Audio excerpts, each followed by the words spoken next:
He kōna e purangi tēnei nā te reo irirangi o Aotearoa.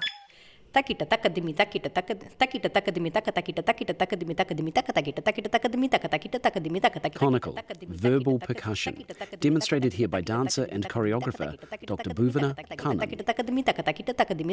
You just keep changing the sequence, but then you can make a rhythm out of this. So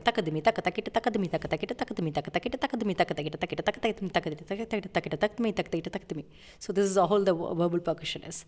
And there is 5 thalam, which is like takita, 3, and then you have 4 beats, which is takadimi, and then you have 5 beats, taka takita, and then you have 7 beats, which is takadimi takita, and then you have 9 beats, which is takadimi takita. So when you actually sing all them together, all these talams together, you'll hear something ridiculously complicated, amazingly sounding, verbal percussion. So Conical often accompanies the hand gestures, mudra, and movement of performers in the Bharatanatyam dance style. It's a cue to let the audience know just exactly how the character is feeling. Let's say, for example, if I say takka dimmi takka takita takka dimmi takka takita, that say, for example, I'm just saying something slowly to someone. If I'm really angry, takka dimmi takka takita takka dimmi takka takita takka dimmi takka, it's mean like, I'm kind of beating fast. I'm like I'm in a different mood. So using the kannakol, the verbal percussion, to actually explicitly explain the mood of the character. And the mood Bhuvana is in is to shake things up. She's one half of Artham Dance Company with creative producer Padma Akula, and they're about to launch a new show unpacking an old story. Yānum, Fragments of Femininity, is a contemporary Bharatanatyam dance performance built on the ancient Tamil text Imperon Kapiyangal. 5 solo dancers, 5 different female characters, one of whom, Kannagi, has intrigued Bhuvana since she saw a statue of her in her hometown of Chennai, India.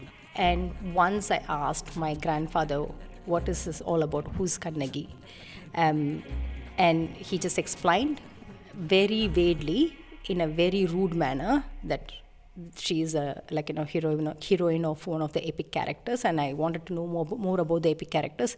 But the way he explained the epic was it was a bit rude, but it gave me it was intriguing at that point of time. So the 5 characters are Kannagi, Madhavi, Manimegalai, Kundalakesi, and Valayapati. Kannagi is a very soft, pitiful character, and she becomes a heroic character end of the epic. Then you have Madhavi, very fierce, intellect. Manimegalai, very soft, spiritual-minded, balanced. And Kundalakesi, very witty, highly intellect, and also she kinds of happy-go-lucky child. Valayapati, no one knows who she is. Yes. No one knows who she is? No one. Yeah, that's a surprise element of Yānum. Right. That's part of Yānum research and telling the world what Valayapati is. So the questions have changed. The question is still there, but the questions have changed. For Bhuvana, those questions are about innovation, reinventing a dance form she knows inside out, from the movement to the music, asking new questions of old ideas about characters and women. Bharatanatyam is a 1,500-year-old, at least, classical dance form from southern India. A solo dancer supported by live musicians using formal postures, facial expressions, and as you heard, verbal percussion and hand gestures. For example, catching something with Bharatanatyam gesture, you probably have to use only the gesture allowed in Bharatanatyam, and there are 28 hand gestures, like a single hand gestures, and either you can only use the 28 single hand gestures. So you go, this is for Patakas, is the first gesture, which is just showing your palm, and then you go like this, and it's called Mustisha, so which means you're all fingers closed. So 1, 2, and when you're doing it, we have to do it in a particular body movements, like 1, 2, but then if I'm using the contemporary concept, then I can just do this 1, 2. And this is more easier for people to understand than doing 1, 2. This is graceful, and this is more of a common man language. So my idea is to introduce the common man language through Bharatanatyam, but then make it easier, like make it digestible with a bit of a contemporary text For your into audience it. to read. Exactly. Yeah. I'm social politically inclined person, so all my choreographies influenced my social political inclination, and the choreography will follow that. The purpose of the choreography is to only articulate my concept into the dance.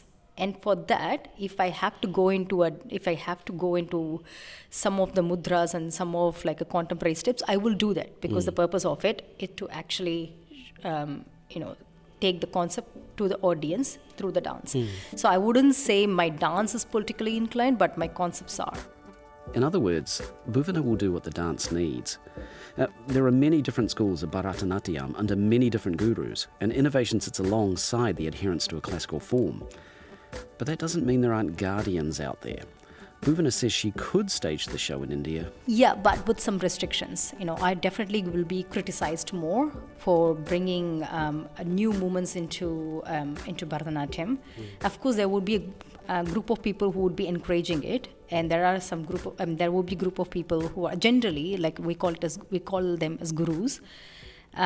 They, the senior most people, they probably will resist it or criticize, and they'll say you have to restrict yourself to Natya Shastra, that's the book. It's a Bible for performing arts, written in 200 BC. So you have to restrict yourself. As long as, and as much as I've read these epics, I've also read Natya Shastra, and in fact I go every year, once in a year, to Unitech as a guest lecturer to teach the students on Natya Shastra and its relevance to performing arts. So I will make sure that I'm not crossing the boundary too much, and if I'm crossing the boundary, how this can be convinced through Natya Shastra, because it's very important. It's almost like a religion, where they say you have to be really orthodox to the religion. You can't challenge the religion. In India it probably wouldn't be that easier. Here it's easier. Bhuvana has been challenged before by a senior student from the school they both trained at. He came to the cultural as a judge, and I was dancing on the stage, a very authentic folk. And he enjoyed it, and he encouraged me. He liked me for the fact that I can actually pull off different styles. But then he teased me as well, I'm going to go and tell the guru that what you have done today. So the kind of traditional, the restrictions is still there in place, and again, but I'm not into it. This is my chance, and I'm a teacher now, and I'm changing it. Also changing things is the show's creative producer and costume designer, Padma Akula. When she started directing theatre shows nearly 20 years ago, she was basically forced to innovate. It was really hard to find any makeup artists or costume designers who understood South Asian skin tone to be able to do costuming or makeup. One day I basically went, this, I'm going to do this myself. And that's how I got into costuming and makeup. To a point now I get hired by other productions, be it ATC Productions or other theatre companies. When they do very specific South Asian productions, they're like, Padma, we want you to do costume designing. But that was a byproduct because I struggled to find someone to do for my own productions. And I'm able to bring that to the productions, besides being a creative producer, to bring my element of what I enjoy with costuming and makeup as well. Padma and Bhuvana launched Artham Dance Company 9 years ago. First up, find dancers to join them. Dancers willing to step out of their schools, away from their teachers, and to perform. So at that point, Bhuvana hadn't even opened her Natya Dance Academy or school yet. So we were purely Artham Dance Company. Our intentions were, look, there's so many good dancers here who've learned Bharatanatyam, who've done the Arangetram, or some dancers don't necessarily do Arangetram because of could be financial reasons, resources and availability. They're still amazing dancers in their own right. We would love to get these dancers on board. We started off with Short and Sweet Festival, then we did Tempo Dance Festival, then we were commissioned by satellites for various productions around Tamaki. But getting the dancers to come and audition was the biggest hurdle that we've ever faced. purely because dance teachers didn't want their students to leave their dance school, their body, and go and perform somewhere else, which made no sense to me. For me, it was like, you've taught the student the skill, this talent.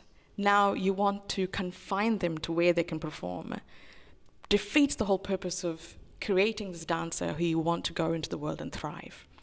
So I remember, this was quite a few years ago, and I was like, we need to change our wordings. Bhuvana, we won't call it audition, we'll call it workshop. And then we would sit down and be like, what do you think about that dancer? What do you think about that dancer? And shoulder tap these dancers and have a conversation with them saying, hey, we have a production coming up.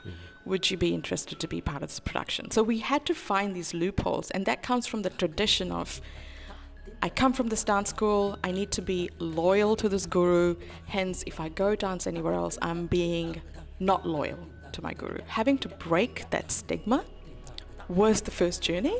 Bhuvana or myself, when we make decisions on behalf of Artham Dance Company, and be it choreography, we also need to understand that we have dancers, that we need to honor what they want to perform on stage. How do they want their body presented on stage? How do they want their body dressed on stage? And looking after our dancers' well-being was so important. So in every step, we need to look after their mental health, where they want to present themselves as dancers, because some of them are still young and still figuring out what is their form and how do they want to present themselves to the world as dancers.